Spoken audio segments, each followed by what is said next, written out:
সন্ধে হয়ে গেছে, আবার রাত দেখো আমাদের এখানে পুরো বৃষ্টির ওয়েদার, মারাত্মক বৃষ্টি হবে মনে হচ্ছে, সেই বৃষ্টি হবে একদম। তো মা এখন তার মধ্যে এই যে বৃষ্টি আসার আগেই কারেন্ট চলে যেতে পারে, যেহেতু ইনভার্টারটা আমাদের এখন নেই, মানে ব্যাটারিটা শেষ, এখনও কেনা হয়নি। তো তার মধ্যে তাড়াতাড়ি ডাল গরম করে নিচ্ছে মা, মাংস গরম হয়ে গেছে, এখন ভাত চাপিয়ে দেবে। এই যে দুধটা আছে ওটা একটু গরম করতে হবে, দিয়ে এই যে মা হয়ে গেছে না সব কিছু, আজকে আর কিছু করার নেই। তা ভাবছি এখন একটু ভিডিও বানাবো, কারণ তোমাদের ইউটিউবে তোমাদেরকেও দিতে হবে, আমার ফেসবুকের জন্য বানাতে হবে।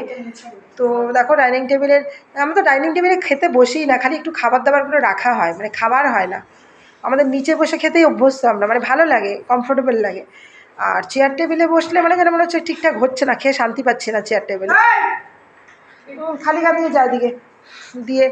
তো মার এখন এই যে মোছামুছি করে নিল, এবার আমি মাকে বললাম মা বসো তো একটু ভিডিও বানাই। মা বলছে ধুর কী যে খালি রোজ দিন খালি ভিডিও টিডিও করিস, খালি আমাকে জ্বালাস খালি। না একা একা তো আর বানানো যায় না, একটা তো মানুষ লাগে, এখন তুমি আছো তাই চলে গেলে, তখন আমি একা একা যা হোক করে মানে কিছু একটা করে তো মানে কাটিং করতে হবে, যাই হোক। তো ছেলে থাকলে মানে তখন বড় ভিডিওগুলো করবো, আর ফাঁকা বাড়িতে একা একা রিলসই বানাবো, আর কী করা যাবে। তো বেশিরভাগ টাইমে ছেলে থাকতে থাকতেই করে নেবো ভিডিওগুলো। না বাবাই তখন তুই থাকতে থাকতে না বেশি করে ভিডিওগুলো করে নেবো, তুই স্কুল চলে যাবি না, নাহলে আমার ছাড়তে অসুবিধা হয়ে যাবে।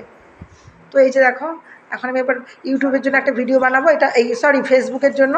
তো এখন মা মানে এখন জল খাবে, কারণ খুব গরম না, খুব জল তেষ্টা হচ্ছে। আর আমি তো সবসময় ফ্রিজের জল খাই, আমার গলা দেখো গলার ভয়েসটা, মানে ফ্রিজের জল খেতে এত ভালো লাগে, মানে যখন এত জল তেষ্টা পাই সেকেন্ডে সেকেন্ডে ফ্রিজে মানে বোতলে জল বসাই, আবার কোনো কোনো সময় বড় বড় বাটির মধ্যে জল বসিয়ে দিই, মানে জলটা এতটাই মানে লাগে আমাদের। তো আর কি বলবো, এই যে